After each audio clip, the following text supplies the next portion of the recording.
계속해서 시장 점검해 보도록 하겠습니다. 오늘은 박석현 우리은행 투자상품전략부 부장 자리에 모셨습니다. 어서 오세요. 예, 안녕하십니까. 네.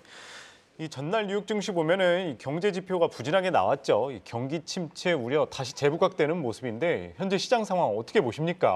일단 지표 부진 자체가 시장에 그렇게 큰 충격은 주지는 않았고요. 그리고 어저께 이제 그 가장 주목된 지표는 그 미국 구인 이직 보고서가 이제 2월달 수치가 발표가 됐는데 이 지표는 파월 의장이 인플레나 미국 고용 시장 관련해서 가장 중요한 지표다라고 콕 집어서 얘기를 해줬기 때문에 주목을 받는 지표고요. 결과는 993만 건 구인 건수가 기록이 됐습니다. 예상을 좀 하회했고 그리고 이게 그 1000만 건 이후로 이제 내려간 거는 2021년 5월 이후에 거의 한 2년 가까이 만에 이제 처음 나타나는 현상이라서 미국 그 기업들의 고용 열기는 조금 식고 있는 것으로 볼 수 있을 것 같습니다. 다만 그 전체 실업자 대비 구인 건수가 여전히 1.67배 정도를 기록을 하고 있기 때문에 고용 시장이 여전히 타이트한 것은 분명히 맞고요. 따라서 일단 그 기업들의 구인 건수가 좀 줄긴 했지만 미국 고용 시장이 급격히 이제 악화되기보다는 좀 점진적으로 좀 둔화가 되지 않을까 예상을 해볼 수가 있을 것 같고 구인난이 조금 완화되고 있다라는 부분은 아무래도 임금 상승률에 좀 영향을 미칠 가능성이 좀 높고요. 임금 상승률이 좀 추가적으로 둔화된다면 미국 물가에는 분명 이제 도움이 될 수 있는 요인이 될 수 있을 걸로 보고 있습니다.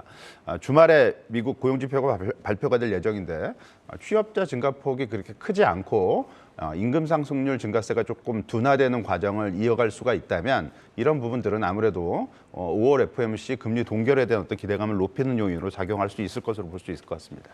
네, 또 하나 이 시장에 주목할 만한 이슈가 이 제이미 다이먼 JP 모건 체이스 회장이 발언이 있었었죠. 이 은행 위기가 끝나지 않았고 또 경기 침체도 아직 덜 끝났다 이런 이야기를 했습니다. 이에 따른 시장 상황은 어떻게 보세요? 일단 그분이 얘기하신 것처럼 끝났다기보다 이제 시작이라고 볼 수도 있는 거고요. 그 은행 시스템 위험은 아무래도 그 뱅크런 문제 그리고 투자나 어떤 대출 관련 부실이 은행 건전성을 좀 악화시키는 위험 이런 부분으로 일단 볼 수가 있을 것 같은데 실리콘밸리 사태 이후에 연준이 상당히 신속하게 정책 대응을 했고 이 부분이 긍정적으로 시장에 받아들이고 있는 것은 확실한 것 같습니다. 위기가 확산되기보다는 충분히 억제되고 관리되고 있다라고 일단 볼 수 있을 것 같고요. 하지만 그 중소형 지역 은행을 중심으로 해서 일단 그 상업용 부동산 문제가 아직 뇌관으로 좀 자리를 잡고 있는 상황인 것 같고 그리고 4월 초에 발표됐던 미국 은행들의 대출 태도를 보게 되면 그 팬데믹 이후에 가장 높은 수준까지 그러니까 상당히 경직된 대출 태도를 보이고 있다라는 거고요. 이런 어떤 흐름이 상당히 빠르게 이제 이루어지고 있는 흐름이라서 자칫 이런 부분들이 경기가 둔화됐을 때 어떤 부실 문제나 아니면 이런 문제들을 더 확산시킬 위험은 상당히 아직 남아있다라고 볼 수 있을 것 같고요. 경기 침체 위험이 커질수록 관련된 문제들이 조금 더 증폭될 가능성이 있기 때문에 추가적인 상황을 좀 더 지켜볼 필요성은 분명히 남아있다라고 볼 수 있을 것 같고요. 은행과 관련된 어떤 시스템 위험 이런 부분들은 당장 어떤 정책 대응으로 사라지기보다는 6개월 정도 어쩌면 또 그 이상의 어떤 기간에서 좀 조심스럽게 접근할 필요성이 있을 것 같습니다. 네, 유가도 한번 살펴봐야 될 것 같아요. 최근에 이 오펙 플러스의 기습 감산으로 인해서 유가가 상당히 영향을 받았죠. 시장에서는 배럴당 100달러까지도 바라보고 있는데 이에 대한 시장 영향은 어떻게 보세요? 일단 그 WTI 유가가 이제 배럴당 80달러 위로 이제 상승을 했고요. 말씀해주신 바와 같이 산유국들의 감산이 이제 결정적인 영향을 미친 것 같고, 근데 이게 공급 요인인데 이 공급 요인에 따라서 유가가 지속적으로 올라갈 수 있을지는 좀 불투명한 부분이 좀 있습니다. 아무래도 이제 공급 말고 수요도 이제 같이 봐야 되는데. 선진국, 미국 쪽 어떤 그 경기가 좀 둔화된다면 아무래도 원유 수요가 좀 줄 수밖에 없는 거고요. 그리고 중국 경제 활동 재개가 원유 수요에 상당 부분 영향을 미칠 걸로 예상이 되었고 실제 이제 그렇기도 하지만 생각보다는 그렇게 영향이 크지 않은 것으로 일단 보여지고 있기 때문에 감산이라는 공급층 요인이 좀 변동 요인이 생기긴 했지만 이 수요 부분에 있어서도 예상보다는 그렇게 높은 팽창하는 수요 흐름은 아니기 때문에요. 국제 유가가 지속적으로 상승할 수 있을지는 좀 지켜볼 문제일 것 같고요. 통화 정책 측면에 있어서의 영향은 아무래도 이제 물가 부분인데 전체 물가는 유가가 좀 올라가면서 좀 부담을 가질 수가 있겠지만 지금 현재 그 국내외 어떤 물가 여건의 문제는 이런 어떤 에너지나 식품 부분이 아니라 이 두 가지를 제외한 핵심 물가, 특히 이제 서비스 부분의 물가가 핵심 요인으로 자리를 잡고 있기 때문에 이 부분에 어떤 직접적인 영향을 미치지 않는다면 주식시장이나 어떤 금융시장 전반적으로의 영향이 유가 급등으로 인해서 크게 확산되지는 않을 것으로 예상이 되고 있습니다. 예, 이제 1분기 실적 시즌인 코앞으로 다가왔죠. 여러 업종 가운데 특히 반도체주에 대해서 우려의 목소리가 깊습니다. 최근에 이 마이크론 실적 발표했었을 때 이 적자가 났었고 또 감산 이슈도 있으면서 국내 삼성이나 SK 하이닉스에도 이제 타격이 있을 거다. 이렇게 이야기가 나오고 있는데 어떻게 보십니까? 반도체 업종 실적 전망은 지금 하향 조정이 거의 역대급으로 진행이 되고 있고요. 지금 코스피 전체 영업이익, 올해 영업이익 전망이 한 173조고 올해 들어서 이게 한 20% 가량 하향 조정이 됐는데 그러니까 절반 이상은 이제 반도체 업종 하향 조정이 이걸 담당을 해왔고요. 반도체 업종의 2023년도 올해 영업이익 전망이 가장 높았을 때, 그러니까 작년 기준으로 90조 원이었는데 작년 말에 이게 28조 원까지 거의 70% 정도 하향 조정이 됐고요.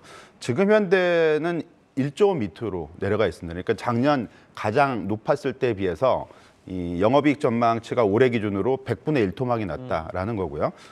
과거에 이런 경우는 금융위기 당시를 제외하고는 거의 없었기 때문에 역대급 하향 조정이라고 볼 수가 있는 거고 따라서 일단 이번 7일 날이죠. 금요일 날 삼성전자 실적 발표가 예정이 돼 있는데 시장의 관심이 여기 이제 집중되고 있는 것 같습니다. 지금 시장 컨센서스 기준으로 전망치는 한 1조 원 정도의 영업이익이 났을 거라고 예상이 되고 있는데 반도체 부분은 SK 하이닉스와 마찬가지로 삼성전자 역시 반도체, 이 메모리 반도체 부분은 적자를 기록했을 걸로 예상을 하고 있고 전체 실적 자체도 실제 결과는 이익이 난 게 아니라 적자를 봤을 가능성을 충분히 예상을 해볼 수가 있을 것 같습니다.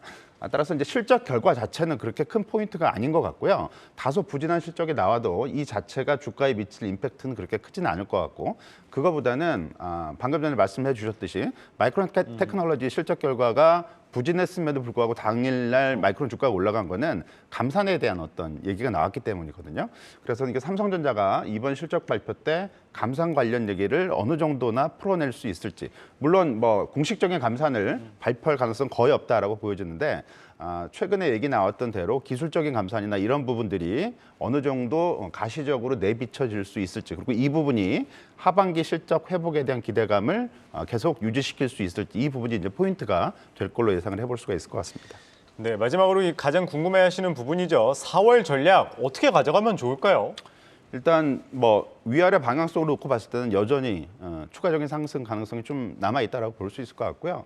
오늘 코스피가 뭐 연중 최고치를 돌파를 했습니다. 이게 네. 미국 나스닥이나 지금 글로벌 시장에서 상당히 좋은 수익률을 기록을 하고 있는 대만 증시 모두 연중 최고치를 돌파를 하고 있는데 글로벌 IT주 중심으로 해서 올해 1분기 주식시장이 좋았고요.